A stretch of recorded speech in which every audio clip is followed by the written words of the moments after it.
এবারে আমি চিতি কাঁকড়ার টকটা বসাবো। তো যারা আমার পুরনো ভিউয়ার্স আছো তারা জানো যে আমি একটা পাতলা ঝোল ঝোল তেঁতুলের টক করি। তো খুব কম তেলেই হয়, মাছ ভাজার দরকার হয় না, কাঁচা মাছ দিয়েই করি সেটা। তো এখন যেটা করবো, জাস্ট 1 ড্রপ তেল দিলাম। 1 ড্রপ তেল দিয়ে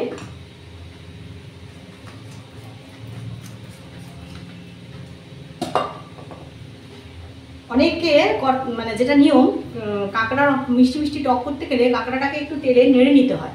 কিন্তু দেখো এই কাঁকড়াটায় আমার একদম পুরো হলুদ করে, মানে ভেতরে যে ফ্যাটটা আছে, তো এখন আমি যদি এটাকে কড়াই ভাজি তো ফ্যাটটা কি হবে বলো তো, পুরো গলবে। তো আমি ওই জন্য পুরো টকটা ফুটবে, ফুটন্ত টকের মধ্যে আমি কাঁকড়াগুলো ওইভাবেই ছেড়ে দেবো। তো তেলটা মোটামুটি আমার গরম হয়ে গেছে। এর মধ্যে যেটা দেবো, এর মধ্যে আমি একটা এই যে শুকনো লঙ্কা ফোড়ন দিলাম, এটা শুকনো লঙ্কা ফোড়ন দিয়ে দিলাম। তার সঙ্গে দিলাম একটু 5 ফোড়ন দিলাম। আর তার সঙ্গে 2-4টে সর্ষে। আর সর্ষে ছিটকে যদি তোমার গায়ে আসে ভয় পাবে না। অ্যাকচুয়ালি সর্ষে দিলে কিন্তু ওপরে উঠে আবার নিচে পড়ে যায়, এই হচ্ছে ব্যাপার, এটাই স্পেশালিটি।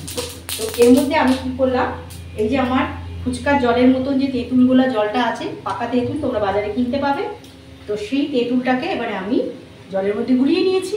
তো সেই জলটা এর মধ্যে আমি দিয়ে দেবো। একটু বেশি করে জল দিতে হবে, কারণ যেহেতু আমি কাঁকড়াগুলোকে ভাজিনি, যেহেতু কাঁকড়াগুলোকে ভেজে দিইনি, সেজন্য কী করতে হবে, কাঁকড়াগুলোকে যেহেতু একটু বেশিক্ষণ ফোটাতে হবে। বেশিক্ষণ না ফোটালে কিন্তু ভালো হবে না। আর এই টকটা যেটা হবে খুব টক হবে না, একটু মিষ্টি মিষ্টি হবে। তো এর মধ্যে আমি এই দেখো আমার বাকি যে তেঁতুলটা ছিল, জাস্ট বাজারে যে পাওয়া যায়, এই তেঁতুলটাকে আমি ভালো করে দিয়ে দিলাম। তো এটা ফুটলে তারপরে আমি এর মধ্যে টকবক করে ফুটলে তারপরে আমি, তো টকবক করে তেঁতুল জলটা ফুটছে, তো ওর মধ্যে আমি যেটা দেবো একটু হলুদের গুঁড়ো।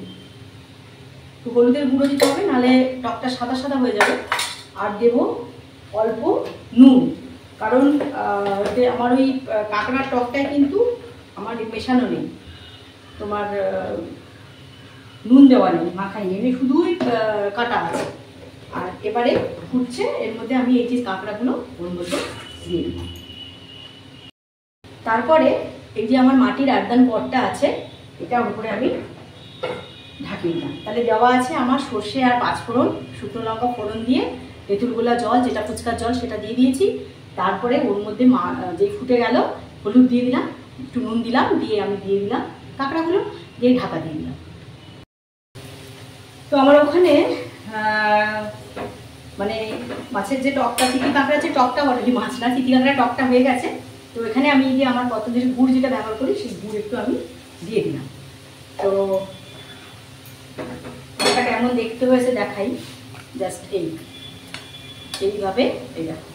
আর যেগুলো ফ্যাটগুলো, এই কাঁকড়ার ফ্যাটগুলো দেখো লাল হয়ে জমে গেছে, দিলেই বুঝতে পারবে ফ্যাটগুলো লাল হয়ে শক্ত হয়ে গেছে। তো এইটা খুবই প্যালেটেবল হয়, খেতে খুবই সুন্দর হয়। অনেকে কাঁকড়া, এই ছোটো কাঁকড়ার অনেক কিছু কী করো আমি জানি না, অনেকে থানকুনি দিই, হ্যাঁ থানকুনি পাতা দিয়ে অনেকে করে, কিন্তু আমি এই মোটামুটি চিতি কাঁকড়াটা এই মিষ্টি মিষ্টি টকই বানাই, খুবই খেতে ভালো হয়। তো এটা মোটামুটি আমার চিতি কাঁকড়াটা টকটা আমার। তো আজকের লাঞ্চে কি বানালাম তোমাদের দেখাতে চলে এসেছি। তো প্রথমেই বাঁধাকপিটা, এই যে ঝরঝরা হবে না, এরকমই হবে, কারণ তাড়াতাড়ি করতে গেলে ভাই এরকম আমি একসঙ্গেই আলু টালু নিয়ে প্রেসারে একটুখানি দিয়েছি তেলে নেড়ে, তো একটু বেশি খেতে হয়ে গেছে, কচি বাঁধাকপিটাই ছিল।